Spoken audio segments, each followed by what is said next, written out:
everyone. Welcome to my YouTube channel. I am Amar and you are watching Amar Sir's English classes. Today we are going to do the poem The Snare. The poem The Snare is written by James Stephens. James Stephens was born in slums of Dublin. So in this poem, the snare means net, जाल. इस कविता में James Stephen's ने एक खरगोश के प्रति अपना प्रेम लगाव प्रदर्शित किया है.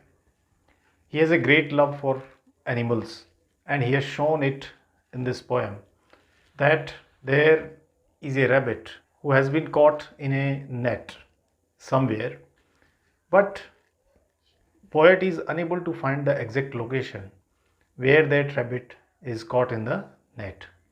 So he tried his level best to find that particular rabbit, but he was unable to find that rabbit.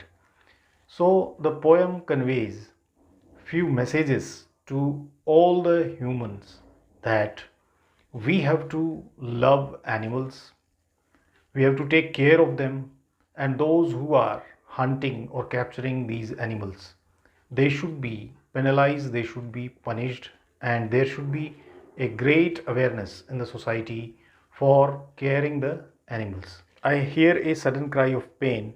There is a rabbit in a snare. Now I hear the cry again, but I cannot tell from where.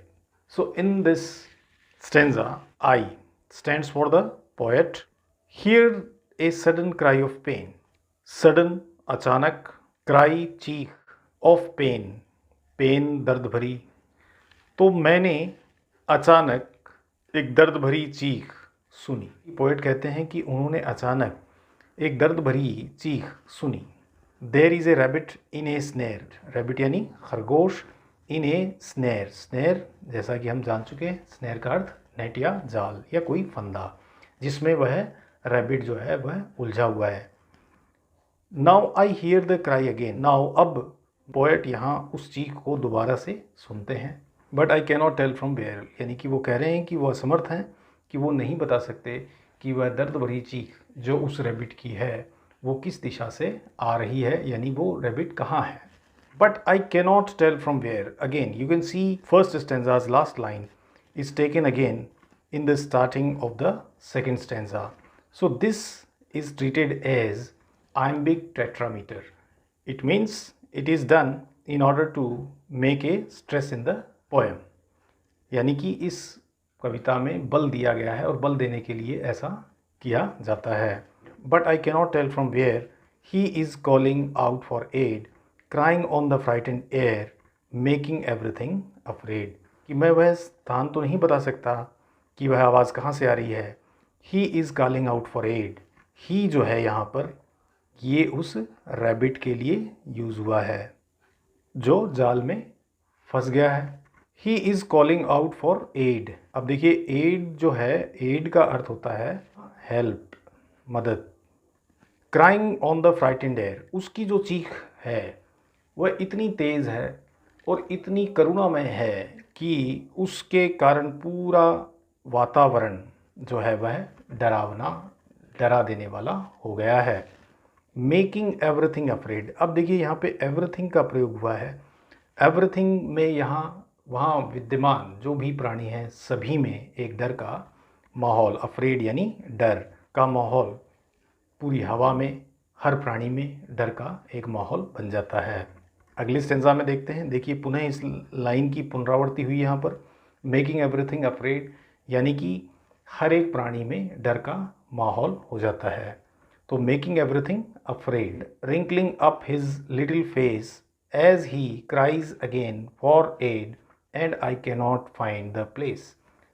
Wrinkling up. Wrinkling up से यहाँ पर तात्पर्य है उस rabbit से जो डर के मारे सिकुड़ सा गया है, सिकोड़ता हुआ चेहरा लिए उस नेट में उलझा बैठा है. As he cries again for aid. और जैसे कि वह यहाँ पर ही की पुनरावृत्ति हुई है. ही किसके लिए यूज़ हुआ है? रैबिट के लिए. तो एज ही क्राइज, क्राइज फिर चीखता है, अगेन दोबारा फॉर एड, एड मदद help, and I can not find the place, और मैं उस स्थान को नहीं खोज पाता हूँ जहाँ पर वह खरगोश उस जाल में उलझ गया है। And I can not find the place where his paw, now paw means पंजा, यानी कि उस खरगोश का जो पंजा है उसके लिए यूज़ हुआ है। वेयर हिज जो है ये फिर रैबिट के लिए ही यूज़ हुआ है। तो वेयर हिज, कहाँ उस खरगोश का पंजा उस जाल में उलझ गया है, कवि उस स्थान को नहीं खोज पा रहे हैं। लिटिल वन, ओ लिटिल वन, एक्सक्लामेटरी के साथ में देखिए एक एक्सक्लामेशन यहाँ पे दी गई है कि बहुत दुख होता है यहाँ पर, बड़ी एक सिंपैथी है, एक कंपैशनेट रिएक्शन यहाँ पर पोएट की तरफ से आ रहा है। लिटिल वन, ओ लिटिल वन, यानी कि उस खरगोश के प्रति पूरी सहानुभूति है यहाँ पोएट को, और वह उसे संबोधित कर रहे हैं कि अरे ओ नन्हे से, अरे ओ नन्हे से प्राणी, आई एम सर्चिंग एवरीवेयर, कि मैं ढूंढ रहा हूँ तुम्हें हर तरफ, हर स्थान पर, मगर उसके होने का, यानी कि उसका वो स्थान पोएट नहीं खोज पाते हैं। और अंत में मैं यही कहना चाहूँगा कि आपको ये कविता कैसी लगी, अपने कमेंट्स के द्वारा आप मुझे बताएं। एक और निवेदन है सभी से, यदि आपने अब तक मेरा चैनल सब्सक्राइब नहीं किया है तो कृपया मेरे चैनल को सब्सक्राइब करें, लाइक करें, शेयर करें। आज के इस अंक में इतना ही। Will meet again with my next episode.